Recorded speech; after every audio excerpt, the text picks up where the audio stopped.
Love, Lost, Rebirth, Alive. Blue Dolphins. The novel. By Makāula Nakae. Chapter 4, Aumākua, Guardian Spirit, Episode 13. Lilinoe, Amidst. Hanalei was wrapped in white sheets, hugging a pillow, when his cell phone on the bedside table rang, jarring him awake. The digital clock read 6:30 a.m. He ignored the first ring, but when it persisted, he reluctantly answered in a thick, sleepy voice. "Hey, it's Manao. Did I wake you?" His voice was low and heavy with depression. "Yeah, I was still sleeping," Hanalei responded, half-conscious.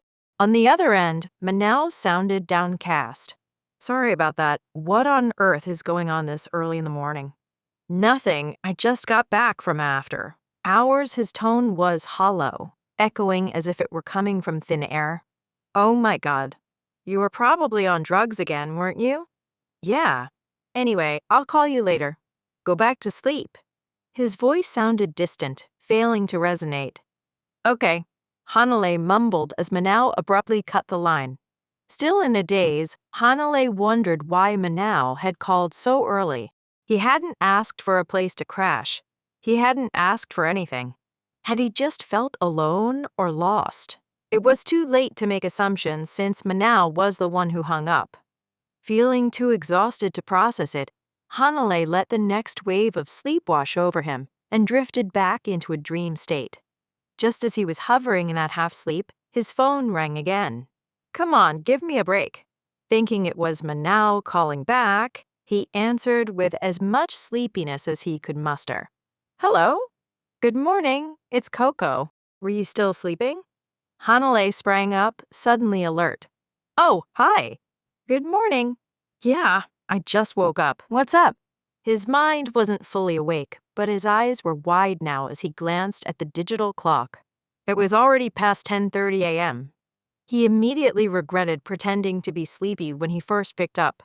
"My mom and I are going to the café at the Contemporary Museum for brunch. Would you like to join us?" Her voice sounded casual and uplifting. "Sure, what time?" he answered without thinking. Coco said she would pick him up at 11:30 a.m. Hanalei yawned, finally climbing out of bed to face the day. When Hanalei climbed into Coco's white Jeep, the vibrant energy of the morning hit a sudden somber wall. Lilinoe, Coco's mother, sat quietly in the back seat. Her frame seemed fragile, as if the humid Hawaii air was a weight she was struggling to carry. When Hanalei greeted her, she offered a smile that didn't quite reach her eyes, which were clouded with a weary kind of grace. "I've heard about you from Coco," she said, her voice thin and brittle. "Please take care of my daughter." The plea felt heavy, carrying a subtext of a mother who knew her own strength was waning. As they drove, Hanalei found himself curious. Lilinoe appeared Caucasian, yet she carried a name that was purely of the islands. "It means mist in Hawaiian," Lilinoe explained, gazing out at the passing greenery. "But it isn't my real name. As a child, I was Hanalei, adopted in spirit by a Hawaiian family nearby. In our time, life was like that. Everyone saw children as their own, even the pigs they raised. My birth name is Lily." A small, nostalgic smile flickered across her face, a brief respite from the exhaustion etched into her skin. The Jeep wound its way up the twisting, narrow roads of Tantalus. The air grew cooler and the vegetation more aggressive as they climbed toward Makāula Heights. The Contemporary Museum, once the Spalding estate, sat like a sanctuary of white stone amidst a botanical riot. Once they reached the quiet café, the tension between mother and daughter surfaced. "What do you feel like eating, Mom?" Coco asked, her voice laced with a forced cheerfulness. "I'm not in the mood for anything," Lilinoe replied flatly. "You two pick." "I'll just go sit on the lawn, Mom. You must eat," Coco insisted, her voice rising with the desperation of someone trying to control the uncontrollable. "I know it's tough, but if you don't eat, you'll lose your strength." Lilinoe didn't argue. She simply stood up, her movements slow and deliberate, and began to walk away toward the gardens. "Mom!" Coco called out, but the older woman didn't turn back. She kept walking until she reached the shade of a massive, ancient monkeypod tree. She sat down beside a thick tangle of tropical vines, looking small against the vastness of the garden. "It's the radiation," Coco said, her voice dropping as she turned back to Hanalei. "The side effects are draining her. She's just exhausted." "I hope she gets better soon," Hanalei said, the words feeling inadequate. "She should, once the treatment is over." "But it's hard," Coco admitted, her eyes fixed on her mother's distant figure. "I can feel what she feels, but I can't fight the illness for her." The statement struck a chord deep within Hanalei. He remembered Kevin, the endless rattling of pill bottles, the sallow skin, the way the medicine meant to save him seemed to be the very thing stealing his spirit. He knew the specific, helpless agony of watching someone you love disappear into their own body. "It's tough," Hanalei said, reaching across the table to take Coco's hand. "But you're a devoted daughter. Stay strong." As their palms met, Coco's breath hitched. Through her empathic receiver, she didn't just feel a polite gesture. She felt a surge of warm, grounded energy. She realized Hanalei wasn't just offering a cliché. He was offering a piece of his own survival, a resonance born from a pain he had already navigated. They continued their conversation at the outdoor table, the peaceful rustle of the garden acting as a buffer against the world. As Hanalei sipped his Pepsi, he casually broached the subject that had been lingering in his mind. "I didn't know you were empathic," he said, his voice level. "Neither did I, really. Things like that have never happened before, not with that intensity." Coco looked at him, her gaze soft but searching. "Normally, I wouldn't feel something with that depth or range of resonance. If I scared or worried you that night, I'm sorry." She offered a faint, apologetic smile.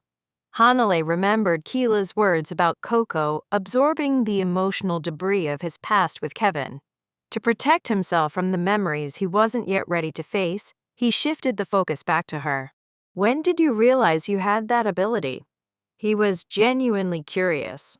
He wondered if this gift was the key to reaching the realms Keala spoke of, the ancestral planes of the Aumākua he had read about in the Bishop Museum archives. He wanted to believe that life didn't simply end but transformed, and that perhaps someone like Coco was a bridge to the spirit of his lost love and his parents' ancestors. "I'm not exactly sure," Coco mused. "Maybe I've had it since I was a child, but I only became truly aware of it in my late 20s when I started studying spiritual texts." "What kind of things?" "I know you read yoga magazines and astrology books and you do tarot, but I didn't think they were connected to this." Hanalei understood that while yoga and tarot were gateways, the reality of being an empath was far more visceral. It was a leap beyond mysticism into the raw potential of the human psyche. The third eye and clairvoyance were sacred teachings, but the sensory depth of an empath was a thick, invisible curtain that few could penetrate. It began with feeling and emotion, but it could spiral into the physical. Hanalei tried to wrap his mind around it.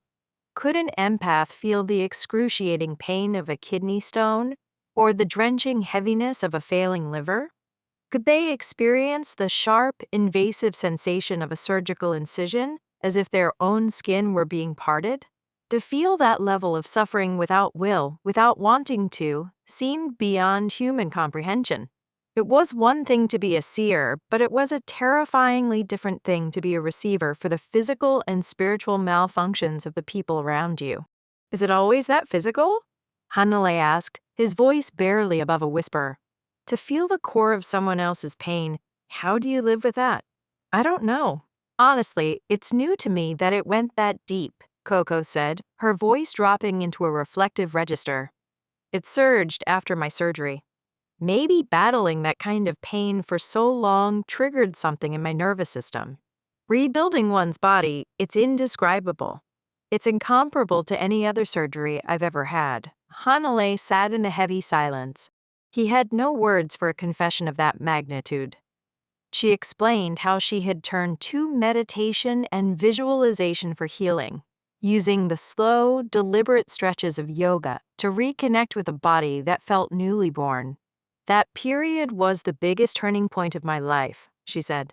She had immersed herself in books on spirituality and sexuality, attending seminars to find a language for the transformation she was undergoing. I can't imagine how you managed to go through it, Hanalei admitted, his voice full of a quiet awe.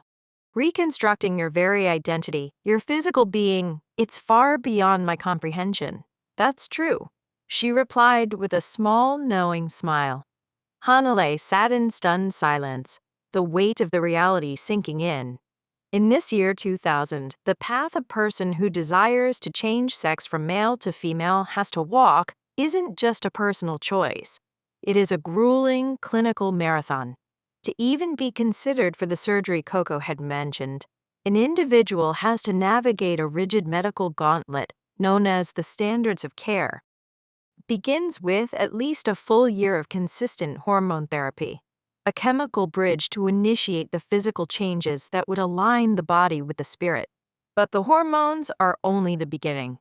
The person then has to endure what the doctors call the real life test, a period of successfully living and working in their true gender identity for an entire year, proving to the world and to the medical board that they can survive the social friction of their new reality. Throughout it all, there is the constant, invasive presence of psychological scrutiny. A person seeking to transition has to undergo extensive counseling, bearing their soul to therapists until they secure a formal letter of recommendation. Without that piece of paper, no surgeon in the country would even grant a consultation. In 2026, the landscape of gender-affirming care has evolved significantly from the rigid, gate-kept era Hanalei was just learning about.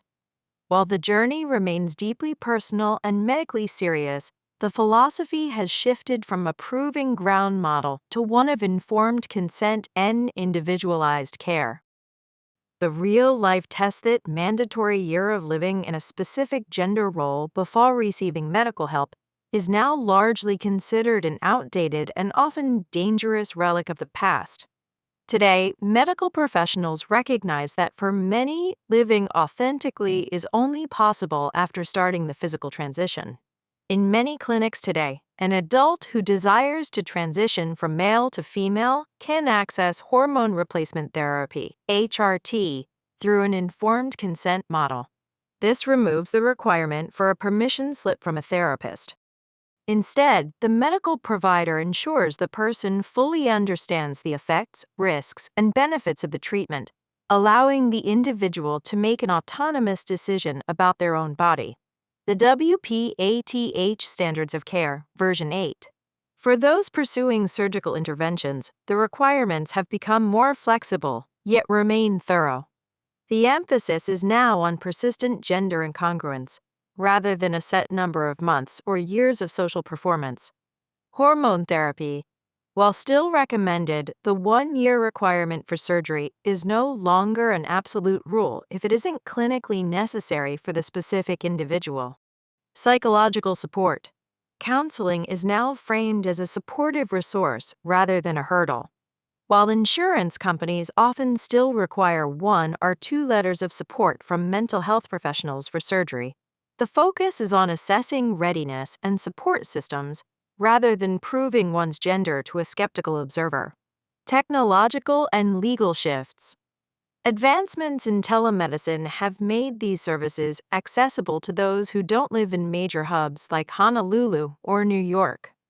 Legally, the process for updating identity documents, passports, birth certificates, and driver's licenses has been streamlined in many jurisdictions to reflect the reality that gender is a matter of self-identification, not just a surgical outcome. Looking back from the vantage point of 2026, the struggle she endured seems like a different world.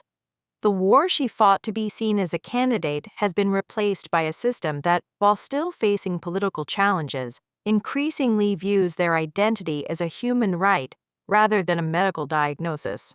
"Oh my God," Hanalei whispered, the timeline finally hitting him. "It takes that long, the bureaucracy of it all." "Exactly," Coco said, her gaze drifting back to her mother resting under the tree. "By the time a person reaches the operating table, they've already fought a war just to be seen as a candidate."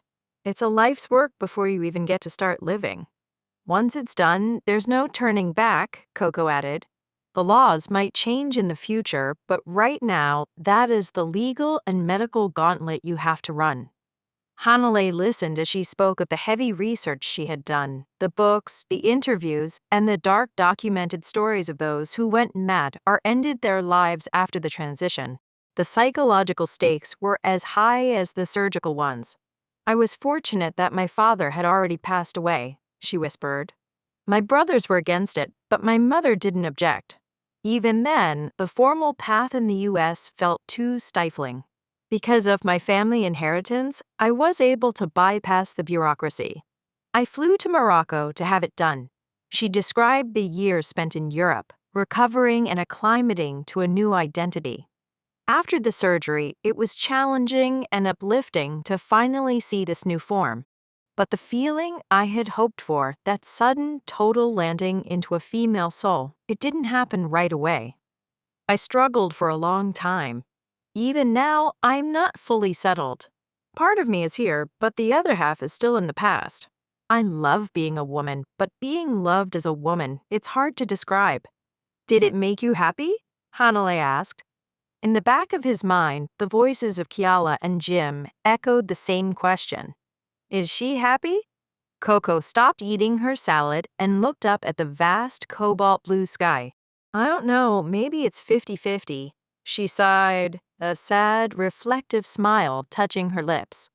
Mostly, I feel happy. Having a female body, the dresses, the makeup, the way I move through the world. But sometimes, just occasionally, I miss being a boy. I long for that male body I once had. It's hard to erase a history that is written in your bones. It haunts me. I think I understand, Hanalei said softly. We were born with these bodies. It's natural to miss them because they are the only maps we knew for so long. Exactly, she said. Even after the surgery, I stayed in the company of gay men, Coco continued, her expression darkening with a localized fear. I was too used to having them around. I still fear the madness and the hate of the straight world, the violence of cisgender men. Many of us have been brutally murdered. We are the targets. Our world wasn't designed to feel safe, and I don't think it has been for a long, long time. She looked away, her face a mask of nostalgia and grief. But my alteration, my wish to become a woman, it created a new kind of loneliness. Because the gay men I have loved for so many years, they love men, Hanalei, not women. To be continued. Swim and listen to the historical gay drama in the center of the Pacific. We are releasing a brand new episode every single day until the epic conclusion of the story. Each chapter delivers a tight, hyper-focused 15 to 45-minute hit of cinematic historical drama set in the tropical islands of Hawaii, the perfect daily plunge into the shattered world a millennium after 9/11. Watch the cinematic video trailer. Listen to the full novel now. Bookmark Blue Dolphins. The novel playlist, A Great Argead Saga, Alexine, Volume 1, Talesius Playlist, Volume 2, Sacred Band Playlist, and Divine Oracle. Unwritten words behind my novel playlist. Subscribe to follow the waves and currents of Forbidden Paradise love tales. Comment below.